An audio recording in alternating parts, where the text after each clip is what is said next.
Good morning, everyone, and welcome to our April Volunteer Engagement Webinar Series. I'm super excited that Teka is here with us. She's going to be talking to us about virtual volunteering. She is the State Long-Term Care Ombudsman. I'm going to let her do more of an in-depth intro on herself here in just a minute.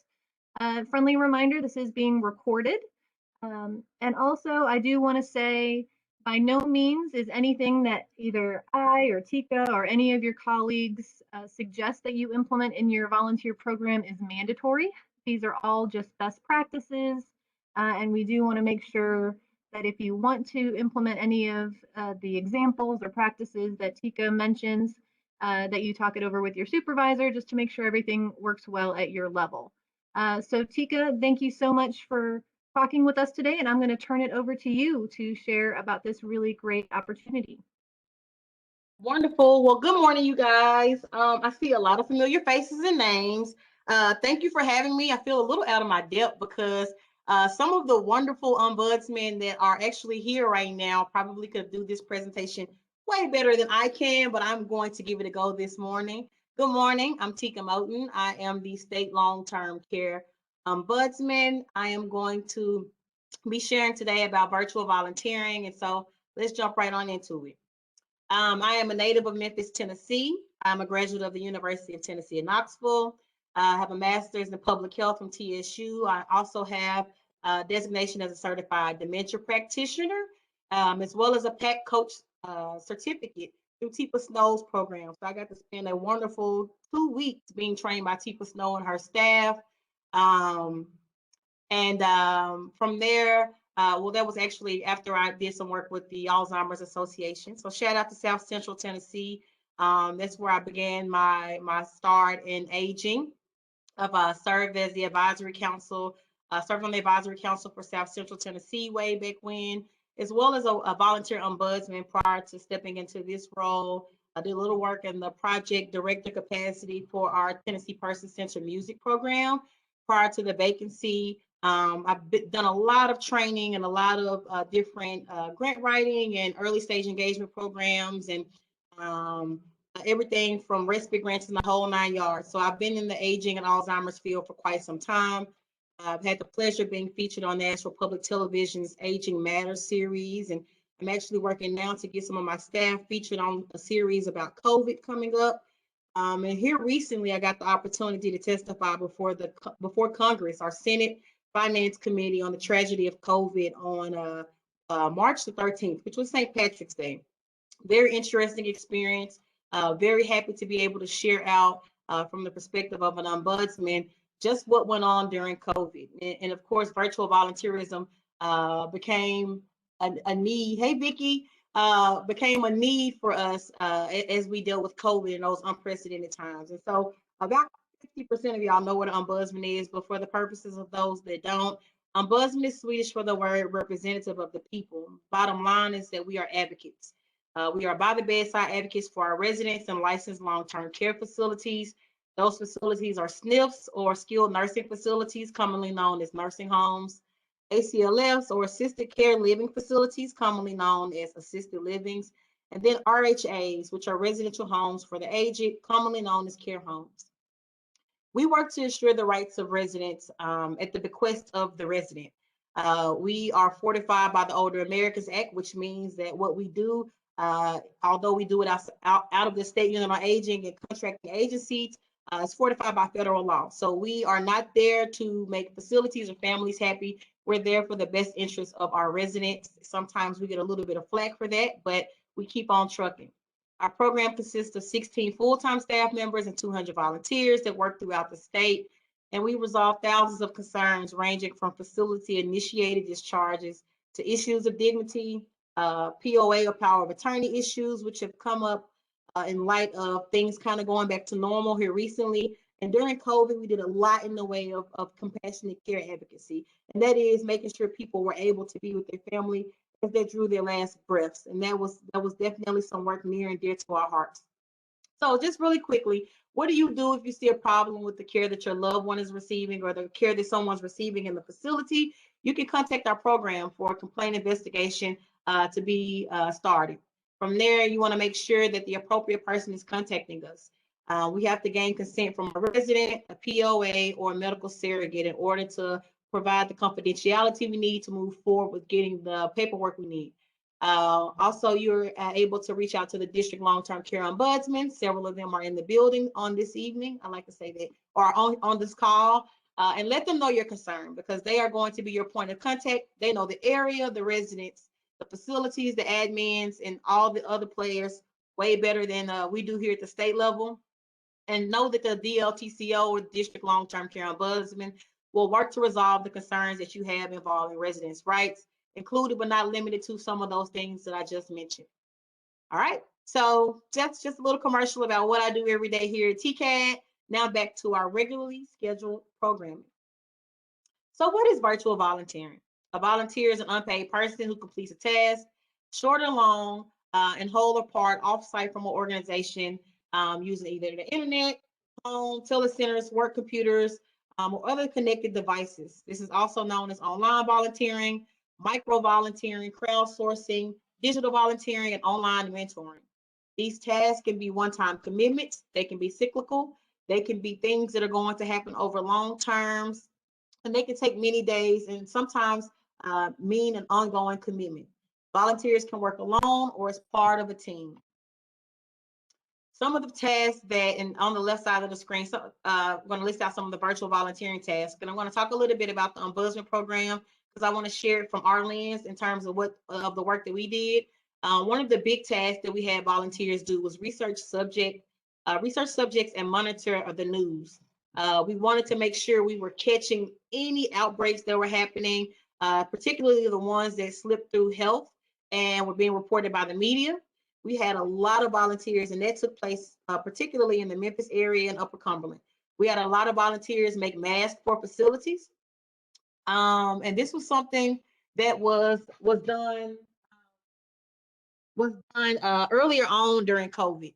And it was a very important task because a lot of facilities hadn't yet System 90173483880 is not available. Uh-oh, I think we got somebody who may need to mute. Sorry about that, Teka. I got them muted for you. No worries. Options. Uh-oh.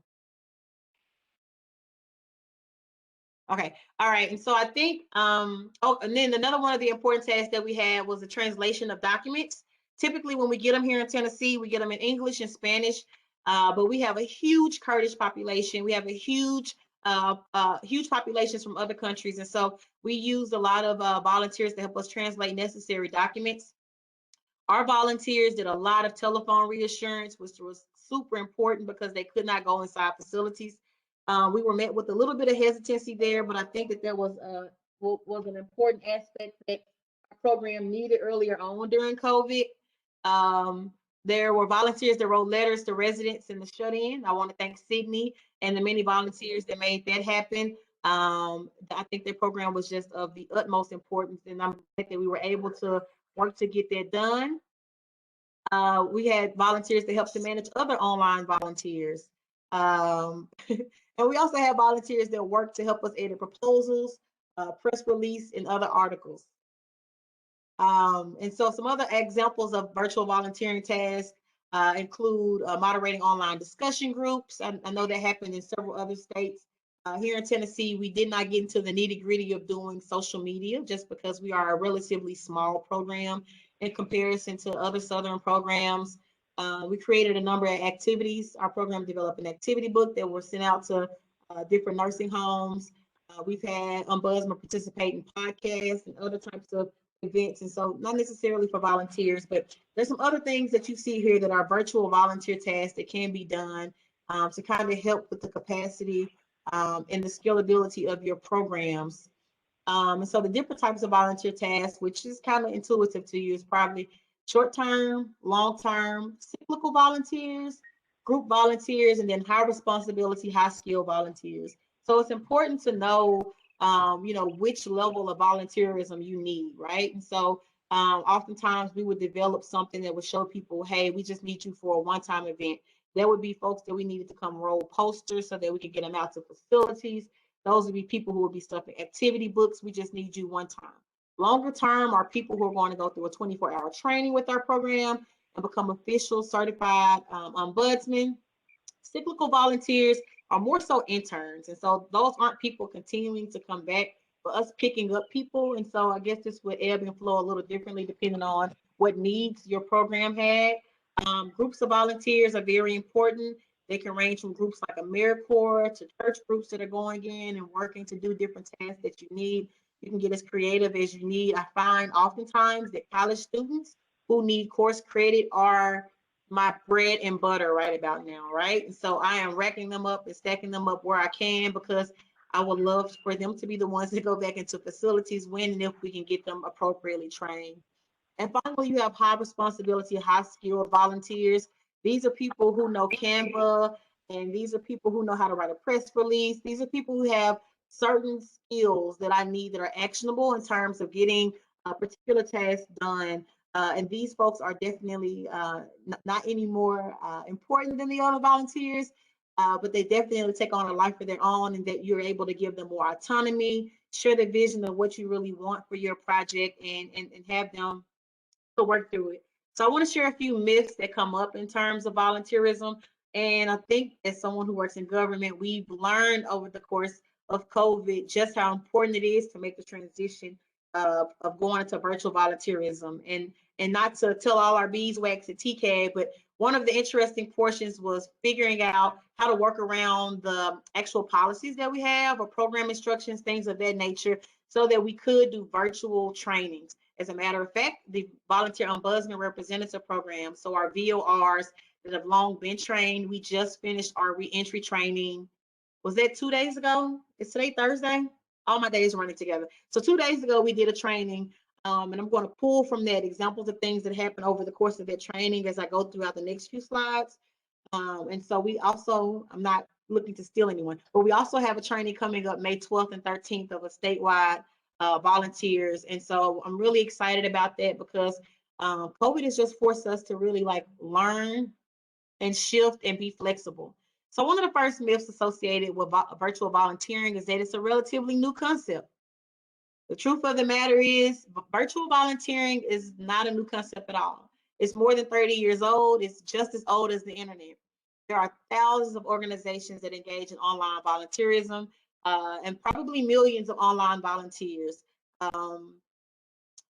One of the other myths that come up oftentimes are that virtual volunteers are great for people who otherwise don't have time to volunteer.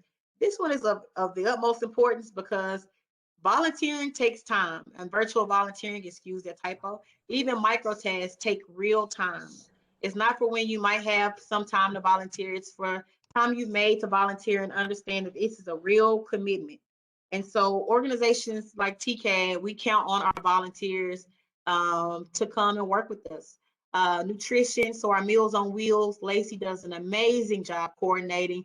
The contracting agencies that work with her, MIFA and the other AAADs, do an amazing job getting volunteers together, and they really pulled their weight in terms of making sure our seniors were fed when they were homebound during COVID in the earlier months.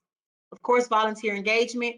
Sydney, tried and true, has done a lot with our letter writing campaign. She does an amazing job with the SAIL program, and I just know she works really, really hard for her volunteers. So shout out to Sydney. I want to give you your flowers. Of course, the Long-Term Care Ombudsman program. We need volunteers to go into facilities. We are working to get back in now. There's a lot in the way of that in terms of waiting on the executive order, but we've used volunteers for a number of tasks like making masks and doing data research for us. And then lastly, our Tennessee Person-Centered Music Program. This is a CMP grant, or Civil Monetary Penalty Grant. So funds that come from nursing homes when they get marked up for deficiencies go into a bucket, so to speak. And those programs, people are able to then apply and get a grant to develop new programs. Tennessee Person-Centered Music Program is where I started with our state unit on aging. And that program is developing music, customizing music rather, for senior citizens living, or people, vulnerable and older adults living inside of nursing homes, to work on a number of things like the uptake of antipsychotic rates and a whole lot. I could talk on and on about that. So those are some programs at TCAD that are using virtual volunteers as of now, and I'm sure plenty of you and your agencies are using virtual volunteers as well. If I could, I want to pause for the cause and see if there are any examples you guys would like to throw out. I'm all for crowd participation. I would love to see if anyone has examples of volunteerism that they've used within their organization here in the last few weeks. So Sydney, if you can on your side, allow people to unmute and share with us what types of things have gone on at their agency. Yeah, absolutely. So you all can unmute yourselves. That's probably going to be the easiest way if you'd like to share. Or you can type it into the chat box and then we can kind of talk about your comments. I will say thank you, Teka, for highlighting things that we've done at TCAD. We kind of sort of stole the letter writing campaign. I'm going to be very transparent about that. Glenda Temple at Southwest and Rebecca at GNRC have also done letter writing campaigns that have been extremely successful. So we piggybacked off of them. So I want to make sure that they get their credit as well. Well, I'm giving y'all flowers too. Uh-oh, I don't know if Keita's on the line, but I want to say thank you to all of the people down in our AAAD agencies that really make our lives a lot easier. I really love the opportunity to collaborate with y'all. And so thank you to those people that Sydney mentioned. I want to say a big thank you. I don't know if Zev and Melinda are on here. I saw Melinda and I saw Vicky. I want to say thank you to y'all too, because y'all make it possible. So I don't see any examples. I'll keep it moving. The next myth that we see oftentimes are people who volunteer online don't volunteer on site or face to face. And I think with that one, there's a little bit of truth to it, but it's not necessarily all the way true. Research shows that most people that volunteer online will also volunteer on site, usually at the same organization that they support online. Although many people who support you may come from geographically further away, an example of that would be our long distance caregivers who willingly said, this is my time to shine. And so during COVID, where we fell short in having volunteer ombudsman go in, we would have family that would call those facilities to do just the reassurance. And so now in the volunteer capacity that we're seeing people in, we're calling about positivity rates. We're calling about the likelihood of COVID being in facilities. Again, I know that this is really just from the lens of the ombudsman program, but it's what I do every day. And so particularly with long distance caregivers, it's excitable to see them come in and want to be a part of something, even if it's as simple as them providing telephone reassurance for a program.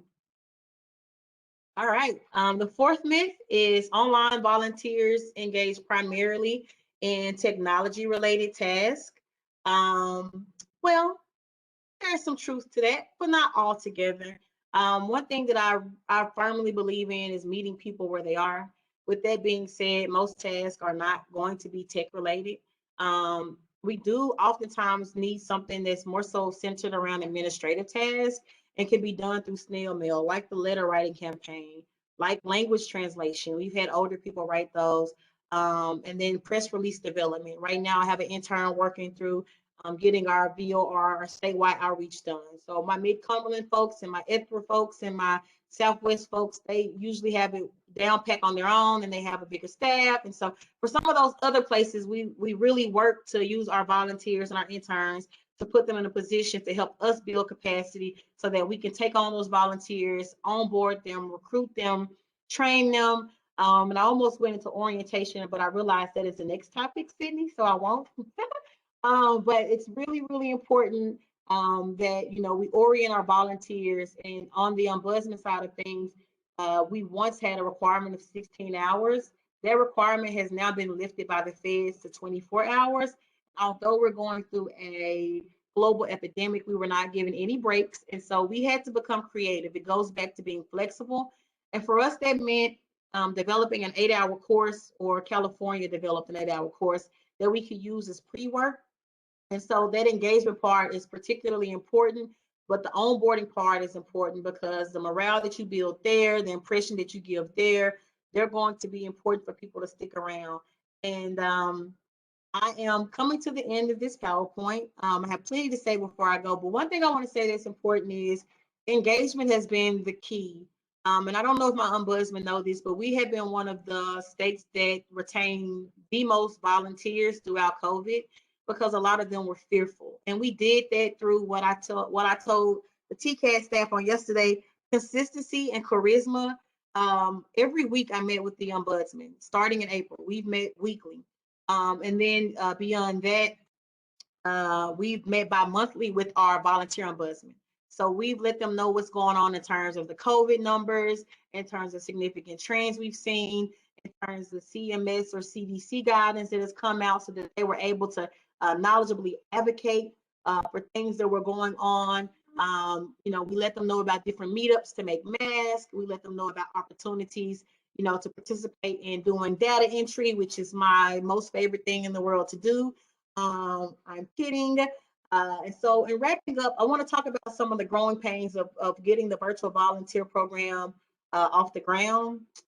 And I want to talk about triumphs and challenges. And this picture is here kind of to describe the infancy stage, right? So you've heard of storming, forming, norming, and we all know it's 9 stages of infancy and Piaget's theory and all that good stuff. And so I want to talk about some of the triumphs, and ombudsman or anyone else who's worked through this, you're welcome to interject.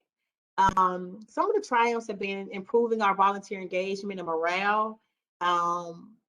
Having them see each other on Zoom was some of the most fun that we had during COVID. And I mean, at a time where I wanted to cry practically every day, I thoroughly enjoyed the opportunity to meet with the volunteer ombudsman bi-monthly.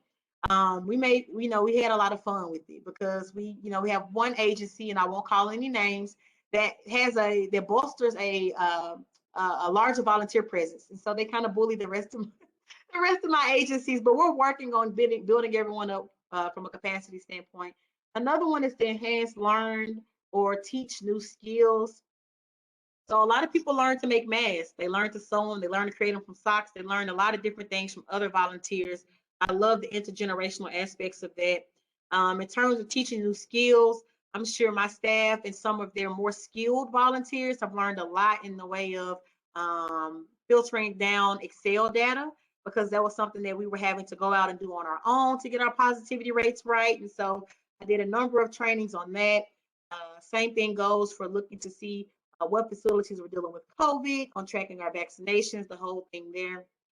Another triumph is there's no cost and there's less time consuming than an on-site project. And so in lieu of having to deal in reimbursement or having to have conversations about, where are we going to be, having to deal with logistics, having people do certain things at home or meeting up and doing them at the places that we were with the appropriate safety precautions and the appropriate assessments and screening, oftentimes yielded us more time to get done what it was that we really wanted to get done. Now, with that said, there are some challenges to virtual volunteerism. One of those is limited or no interactions with beneficiaries, or in our case, our residents. By the name ombudsman, it means that we are advocates, right? And so we're bedside advocates, and not being able to do that made our job particularly difficult. But it stretched us because we were required then to really learn to communicate with APS, as they were able to go in with technology tablets and get us immediate visits. It stretched us in that we really developed a keen relationship with our provider association. We learned, what we could and could not get away with in terms of dealing with health and reporting complaints for them. And we learned the prioritization of our different things there. So there were challenges there in terms of having limited access, limited immediate access. It's important to note we did have immediate access to residents. Another challenge was less oversight over projects, right? And so I can't tell someone exactly how I want to have a mask made. I can't tell someone exactly how I want their intake summary to go on a particular call. And so those presented challenges in that some of us may hold a little tight to power and control. And so again, there was an opportunity for us to stretch and learn to become more flexible and not be alarmist about particular things, because everything's not going to go the way that you want it to go at times. And at a time like this is a time to learn a little bit of equanimity and how to stretch yourself and allow for some compassion and grace for people. Another challenge that we dealt with were limited options in the types of projects that we had available. We've missed some great opportunities to have certain social work colleges come in. I'm sure my ombudsmen are smiling, because at a time where they wanted to go back into facilities, we really needed people to help us mail posters, right? And so it goes back to flexibility. You have to find someone that's going to fit the mold of what you want them to do and what actions need to be done. And I think that reasonable accommodation is something else that's important to to note here. So there are going to be challenges, there are going to be growing pains as you start to flesh out your virtual volunteer efforts. All right. And one of the most important parts of this is to track the time and the accomplishments of those that have been engaged in volunteerism. So the more volunteers see one another being recognized and celebrated, the more likely they are to report their hours. And we all know that documentation is king. But since my name starts with the QU, documentation is queen. Also gender fluid there. And secondly, I think it's important that we create a space for volunteers to vent and discuss the issues that they face. I believe my district ombudsman do a good job of doing that. I think it's cathartic. I know that the space that we allow for them to come and chat in on Fridays, it's a safe space. We've moved to doing our own secret online types of talk so that we were able to discuss our residents and not put anyone at risk of having their information or PHI out there. Another thing that's important to do is to ensure opportunity for senior staff to thank their volunteers and a place where they can offer feedback. 2 days ago, when we had our volunteer reentry training, Jim Schulman, the executive director of TCAD, was on the call.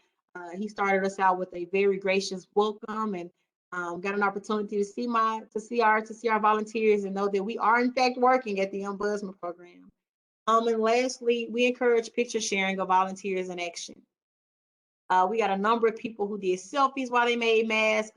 We had our volunteers out of the Memphis office, shout out to Carlos Royston, were able to get masks to each and every resident that was in Shelby County at one point. And I think it was by May, sometime mid-May, we were able to do that, or whatever type of virtual volunteerism that they're engaged in. I think it's of the utmost importance that people are able to capture that so that people know what's going on. Not only that, but being able to document that is important. The same thing happened when we did the activity books. I had a wonderful little bitty volunteer come in and share her time with us. And so having those things in terms of just documentation, but also having those pictorial narratives of what went on, I think are of the utmost importance. And with that, I did not take a lot of time, and I'm going to open it up for any questions or comments or conversation that you guys would like to have. Teka, if you could share your screen again for me. A couple of slides at the beginning of your presentation, you gave a whole lot of examples and talked about them. And I was wondering if you could share that again. I think that would be good for everyone to see another time. And if you wouldn't mind to send me your presentation, I can send it out to the group as well. Absolutely. Uh-oh, Teka. There we go. Thank you. Perfect. So I know a lot of us have done similar, if not these identical things with our virtual and remote volunteering opportunities. So I will open it up to anyone who has any questions. Nothing's come into the chat box just yet. But if anybody has anything that they'd like to comment, any stories that they'd like to share, you guys can unmute yourself and kind of open it up for discussion. Well, and I want to say one more thing before we go into that. Next week is Volunteer Appreciation Week, the 18th through the 24th. I would love for you guys to share out because Teka would love some ideas on things that we could do for our volunteers. And I'm at a loss for that. So I wanted to kind of make that an activity. I know we're just 3 days shy of that week starting, but I wanted to think of some different things that we could do online, some different ways that we could send appreciation to our volunteers. And we'd love for you guys to kind of open up and share some more information on that. I know one person who I believe is still on the call is doing a virtual volunteer event tomorrow. So Rebecca, I don't mean to put you on the spot, but if you're willing to unmute yourself and kind of share with us your ideas of what you're going to be doing tomorrow, I think that would be very helpful. I can unmute you. Oh, I think I just muted you again. Ah, sorry. I should know Rebecca knows what she's doing. There you go, Rebecca. There we go. Yeah, so we are doing a virtual event tomorrow, just a short hour of celebration. We have our Mayor Brown, who's our board president. He's going to give a little address to the volunteers and kind of thank them from the board perspective. We have some trivia planned and some door prizes, and we will also be doing the traditional volunteer awards that we do every year. I'm kind of honoring some of the outstanding volunteers who have helped us in the past year and be sharing about the impact that the volunteers have made throughout 2020. Thank So you, that's kind of Rebecca. our plan. I love the trivia idea. Vicky, are you taking notes? I think y'all need to reach out to your other volunteers so we can get somebody to share impact. Anyone else? Sydney, there's a question for you. How is the letter writing process going for volunteers during the pandemic? What are the age groups of the volunteers? Great questions. So the volunteer letter writing campaign went extremely well. We had over 500 handwritten notes and I believe over 250 electronic letters that were submitted. So we were able to send out all of the handwritten notes within our first batch. So we did two batches to residents in long-term care facilities, as well as some residents or some clients of the area agencies on aging and disability who the staff felt could use a little bit of a little boost, who needed that kind of spirit, the lift. Right. So our project, we mailed out over 10,000 letters. So we mailed out 30 letters per nursing home facility. And we did that once in the fall, and then we did it around the holidays as well. So obviously the handwritten letters, I read through all of them, made sure, everything was okay and, nothing strange was talked about. That sounds a little weird, but, making sure it was appropriate and whatnot. And then I read through all the electronic letters, and we made borders. So they were like fall leaves, and then we did some candy canes and things of that nature to separate them up a little bit and then have a message, so it wasn't just kind of receiving a message on a white piece of paper or a colored sheet of paper. And I'm happy to share those borders and things of that nature if you guys want to start doing a letter writing campaign. If you haven't already done so, I'm happy to share our resources. In terms of the age groups of the volunteers, we don't ask for specific dates of birth for this project. We just asked if they were under 65 or over 65. And a majority, I would say 85% of people who were participating in the letter writing campaign were under 65, and about 15% were over 65. So Glenda, I'm not sure if you're on, or Keita, whoever wants to talk about this, but I know Southwest had a letter writing campaign, I want to say specifically for their My Ride, and it turned into kind of like a pen pal situation, if memory serves, but I'm going to let them talk about that and not talk about things I don't understand. Hey, yeah, this is Keita. We actually kind of put a post on our Facebook page during the heat of the pandemic and asked, with kids being at home from school and stuff, and so we wanted to know if people had children and they wanted to make cards or color pictures or anything like that, to do that, and they could get it to us and we would get them to our riders and our volunteers. And so we did that several times. I don't know how many we ended up sending, but we ended up sending multiple batches at different times. We had a lot of our riders would call in and be like, oh my gosh, I'm loving all these cards. We had multiple people sending cards to multiple, to the same residents or the same riders, because we had such a response from people on social media wanting to help out. And it was just a variety. It was a lot of children, a lot of high school kids, a lot of elementary kids that were home from school. Just trying to give them something to do, get them occupied, but also showing them the opportunity of volunteering and giving back and the impact. A lot of our parents would take pictures of the kids coloring and send it to us, and we could use it on our Facebook page. And so we did it several times, and it was a constant flow. And then some of them created pen pals. So they put their information in there.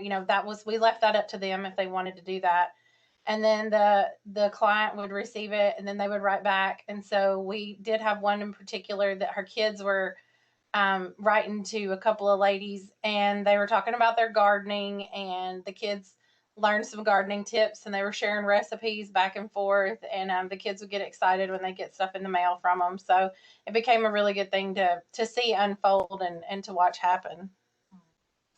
Kids don't usually receive mail like their parents do, so it became exciting for them to see gets a piece of mail with their name on it in the mailbox. I know I get excited if I get mail that's not a bill. Yeah, I get excited if it's a card or something. If it's a bill, I'm like, man, I'm good. But that's Rebecca, how do you we want to did it. share a little bit about your letter writing campaign? If you guys don't like on social media, the Greater Nashville Regional Council's social media pages, they have done some really great outreach for the letter writing campaign. Like Keita and Glenda mentioned, a lot of photos came in. So Rebecca, if you have anything to add about your letter writing campaign, I'm sure everybody would love to hear about it. Yeah, ours is kind of similar to what Keita was saying. It's still ongoing, so I'm just doing different monthly rounds to our partner facilities that we're sending them to. So we're mostly working with nursing homes where we have guardianship clients and other partners that I have just developed over time, where we had volunteers participating. They're like, oh, my mom is staying at this facility. Would you all mind sending some there? And so I made a bunch of new connections that way too. And we've been sending letters throughout all of our 13 counties, a lot of different facilities. And as far as the age, we have, families participating that have children that do the drawings. I have a lot of regular volunteers that will send letters each month, and they just really enjoy, making creative cards and sending them out, and very faithful there.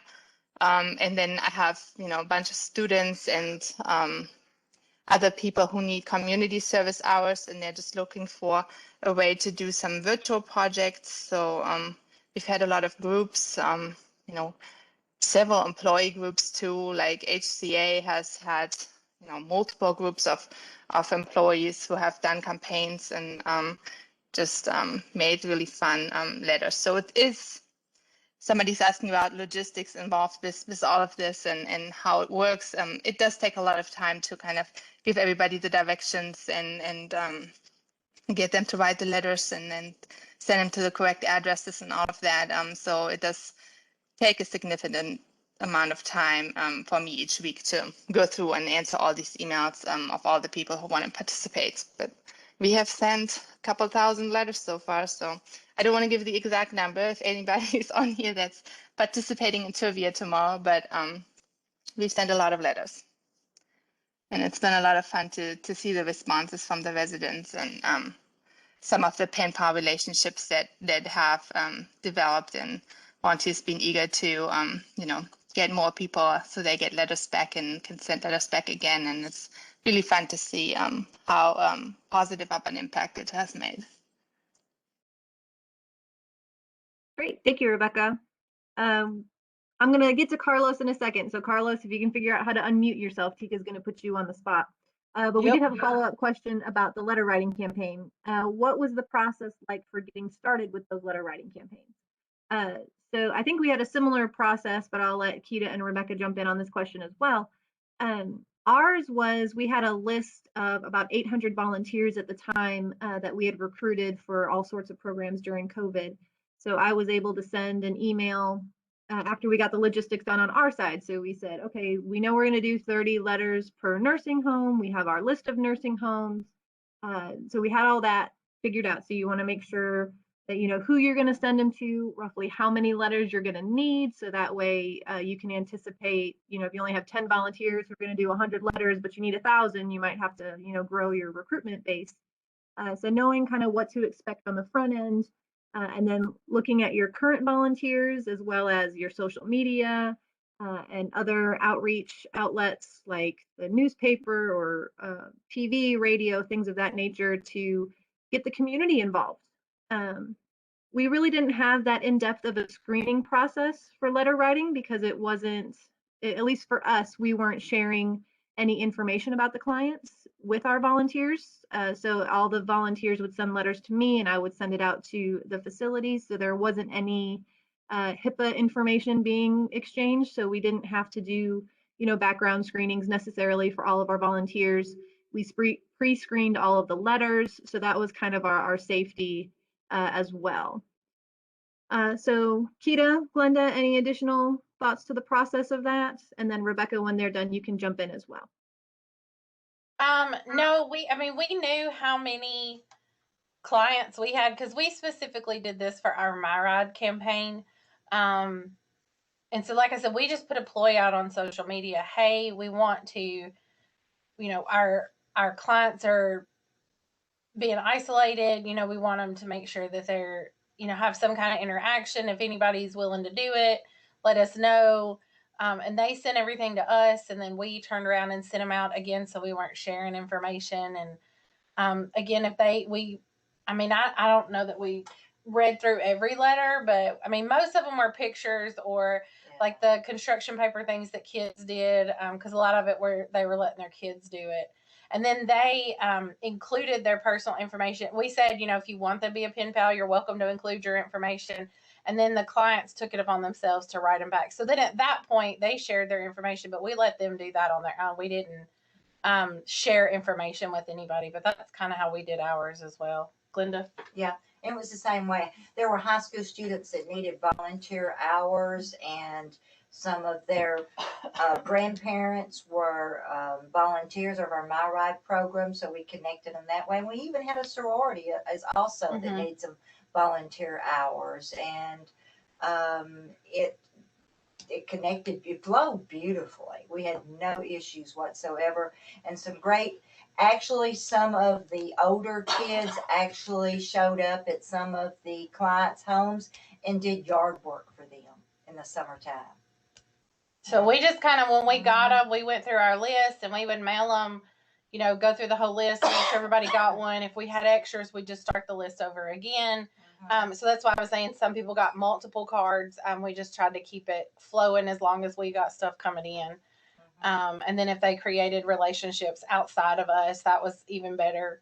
And when they did that, the parents would share photos or email us or text us and let us know that. And so it worked out really well.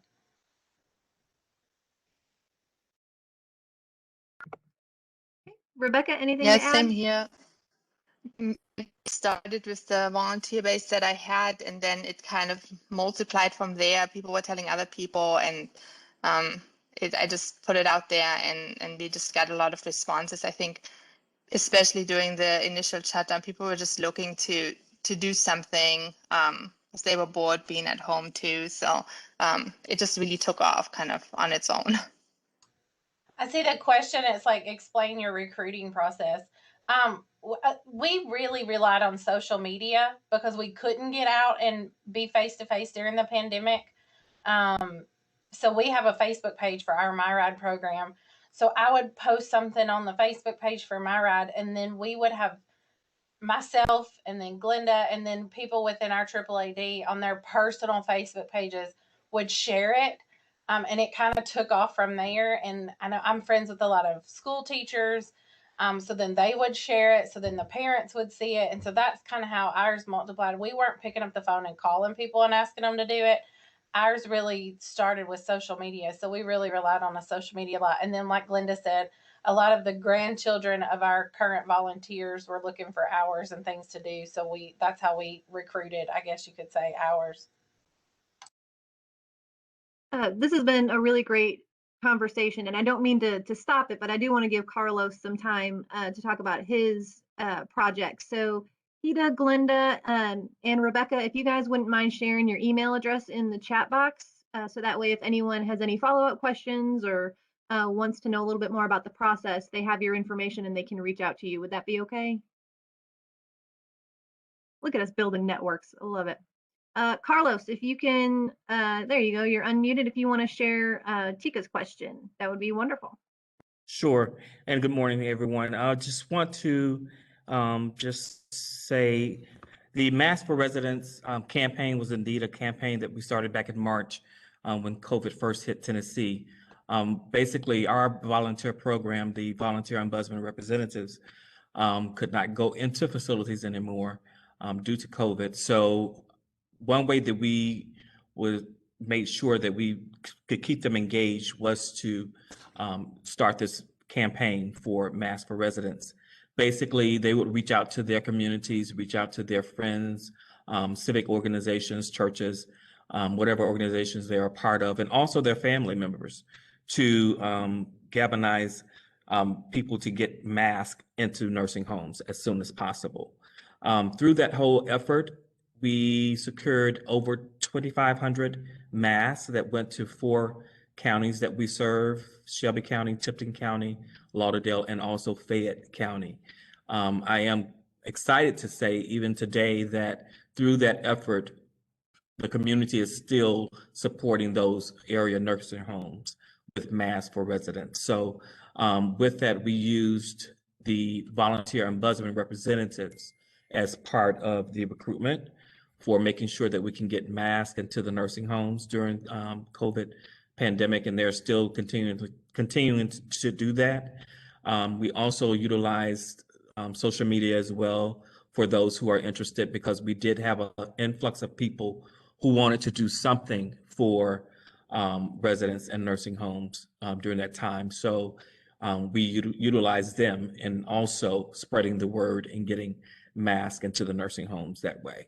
So basically that was it with the Masks for Residents campaign. It is something that was a lot of fun, a lot of contact, a lot of engagement with our existing volunteers and also with those who wanted to volunteer but just could not do it in the capacity that we would normally utilize volunteers. So it was quite successful in making sure that we could get residents masks during this time. If you have any questions, feel free to let me know. That's amazing, Carlos. Random question, and I probably already can assume the answer, but just thinking along this creative spectrum that you've established, I'm just thinking like volunteer recognition for next year. Obviously, you know, you can do volunteer recognition all year round, of course, but having volunteer appreciation week next week, like I'm a creative person, I love to cross stitch and all that stuff, so I'm thinking about doing something like that for next year. But were you able to, I know making masks cost money with the fabrics and things of that nature. Did you have any wiggle room in your budget to reimburse volunteers for any materials, or did you all provide the materials? Did you have kind of a process for that? We did not provide material at all or reimbursements for anyone. It was something that they wanted to do themselves because they wanted to volunteer during this time. I neglected to say that through our volunteers, they also reached out to other states. So we had states such as California, Washington, Michigan, all of those people in other states also participated in this campaign and provided masks. So it was more so for them to be involved, and they actually ate the cost, for lack of a better word, but they did not ask for reimbursement. We did not supply any reimbursements whatsoever. It was something that they definitely wanted to be a part of. If I could add one thing, I want to say it was important that they struck while the iron was hot. Upper Cumberland and ACMS/MIFA and getting this done. And I think a lot of it is about time meeting opportunity. But I will also say, because Carlos is being very modest about this. Thank you, Carlos. But we also did a on-air interview with 1340 goodness, one of the radio stations in Memphis, and that brought on some more folks that had sororities and different civic organizations and what have you come in and really be an important part of getting that distribution out to those 4 counties. I'll hush now. That was great. And the main reason I asked that question is I didn't expect there to be funding. I mean, this is a last minute thing. A lot of us struggle with funding 24/7 anyway, but it's a really good way to showcase that even if you have an idea that you think may be just way out there, or volunteers may not have any interest in it, or they would want reimbursement for certain things, this is a prime example that our volunteers are going to go above and beyond, use money out of their own pocket, do things that we wouldn't even dream that they would be willing to do for us. So I didn't, and I guess my reason for asking that was, no idea is too big or too small to ask our volunteers for. So that was an amazing example. Thank you so much, Carlos, for sharing that with us. No, I do thank want to you. go back real quick to the question, explain what is your recruiting process like to get volunteers to sign up during the pandemic. So I don't want you to think that I overlooked that question. And I think this is kind of more broad to every volunteer program and not just to the letter writing campaign, if I'm not mistaken. So I know our website personally here at the Commission on Aging and Disability was a great portal in helping with our volunteer recruitment. So we designated a specific volunteer opportunities page and tab on our website. So if you don't have that already, I would strongly encourage you to work with your IT to get that up and running. We created a form, a fillable form that people can go and type in. We just ask for the basic information. We're not getting too in depth into that screening process, but we do have a disclaimer saying, depending on the program, you might be asked for additional information, additional screenings. We don't ask for social security numbers or anything like that some programs require in their screening process. So it's very, we just call it our volunteer interest form to get that basic information.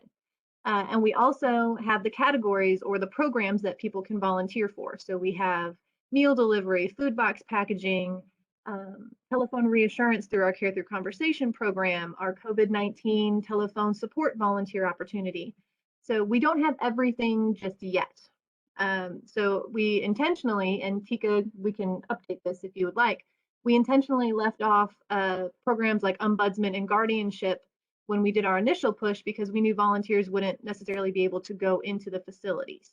So hopefully here coming up soon with some of the restrictions lifting just a little bit, we might be able to help recruit more volunteers for those programs and add to that list. But we did a lot of social media, we did a lot of news. We asked volunteers on that interest form how they found out about us, and the news was the #1 outlet that people found us mostly on. So if you're able to get on your local news channels, that would seem to be kind of the #1 way people heard about us. And really having those volunteer role descriptions. Absolutely. So we have every volunteer opportunity, we have our own separate page. So if someone wanted to volunteer for the Ombudsman program, they can go to the Ombudsman program tab of the volunteer opportunities page, and it'll tell them, how to volunteer, where you can volunteer, who can't volunteer, which I don't think really applies to the Ombudsman program. But another example, like the State Health Insurance Assistance Program or the SHIP SMP program, if you're a licensed insurance agent, you're not allowed to volunteer for the SHIP program. So we put that on there to make sure we kind of screen out those folks. So if you want to, I can type in our link to our volunteer opportunities page so you can kind of see how we've recruited throughout the pandemic. And I'll open it up for anyone else who wants to chime in about their recruitment process as well. I'd like to share, and then I'm gonna call one of my other people out. For us, I don't think we were really focused on recruitment. Of course, it's already been mentioned, we could not go into facilities. Retention was a really big part of that. And again, keeping our volunteers engaged through WebExes and Zooms and team meetings was of the utmost importance. I also think one of the other unique things about the Ombudsman program is the average age of our volunteers.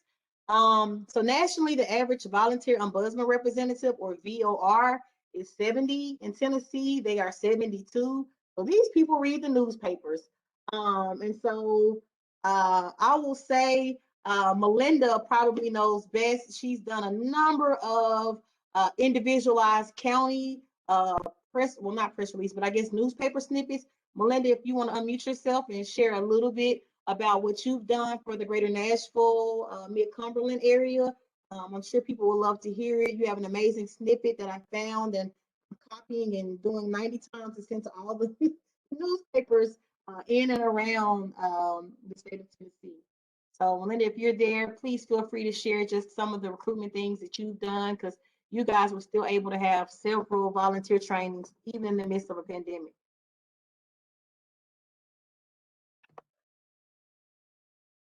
It looks like Melinda said she's unable to speak via her computer, so I don't think she's going to be able to verbalize anyway your request. But Melinda, if you have some time to type it in, it might be too long to type in, but if you're wanting to do that, okay, perfect. She's going to add some stuff in the chat.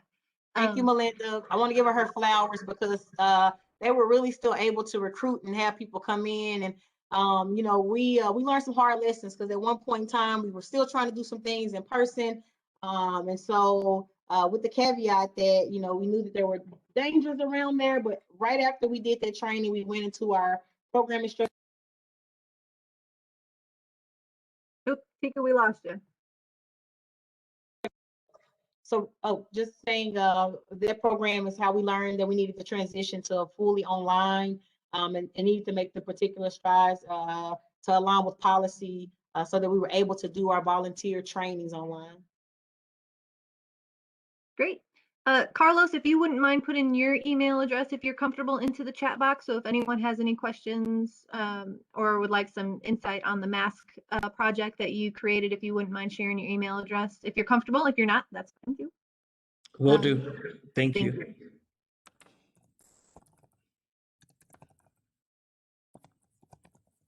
And Melinda said, we have been able to use Zoom as a wonderful format for trainings, meeting, and encouraging VORs. VORSs or VORs. VORs. Y'all don't see that word Zoom there. We tried Teams. Teams was not very friendly to us and not necessarily conducive to what we want to do, but we did, for things that were more sensitive to PHI, look to other places where we fell within state guidance. I'll mention one of the, and actually next month we have a professor from Nebraska, the University of Nebraska, who's going to be talking to us about online training. And he's had a lot of background in volunteer management, especially virtual training. So I don't want to get too in depth into that because we're going to really hammer that home next month. But TCAD was able to purchase through the Tennessee Person-Centered Music Program, which Tika, I believe you had quite a bit to do with this, to purchase an online training software system called the Absorb Learning Management System. And it is fabulous. We use it for our SAIL training. You're able to do curriculum. So it's one of those programs that we've been looking for many, many years. We would love to have everyone be able to join on a day and a time, but you know, schedules, not everyone's able to join at 10 o'clock for an hour and a half the third Thursday of every month, right? You know, we had 80 some odd people register for the training. We've had 54 attend, which is really great. Thank you guys so much for that. But we record it and we hope that people will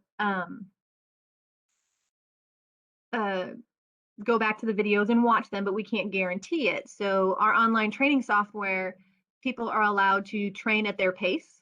So we give them about a month to complete training. You're not allowed to scroll through the videos. So once you start a video, you have to finish it. If you don't finish it and you exit out, you have to go through the whole video again. So it's one of those accountability software systems. And I can go on and on about it, and it's extremely detailed, and I'm not going to do that. But if anyone's interested in the Absorb learning management system, I'm happy to talk with you guys offline on that. But it's just such a wonderful system. Melinda also said, we have also been able to use high school beta club students to provide holiday ornaments. Oh, love it. Valentine's and the district ombudsman have sent encouragement cards to our viewers. When they feel loved and cared for, they continue to volunteer. Absolutely. Going back to Tika's original question of, you know, what are you going to do for Volunteer Appreciation Week? A lot of us are doing virtual events like Rebecca mentioned. Thank you cards are great around this time. I'm hoping that I can set some time aside and make phone calls to volunteers. We would all love to have events where we can see volunteers face to face. Some people are having, what do they call it? Virtual fatigue, where it's like, okay, I have a Zoom meeting every single day. I don't want to Zoom anymore, or, you know, something along those lines. So maybe a phone call, at the minimum, an email. If you could do thank you cards, something a little more personal. I think with it being, like Tika said, you know, 3 days until the week starts, try and do just a little something. And it sounds like Tina, you have a question for us. So I will open it up and I'll stop talking and let you ask your question. I asked you to type it in, but that's okay. Can SHIP be added on that website for volunteer opportunities? Sure can. Sure I can. will get our IT person to do that, and I'm making a note of it now. Thank you.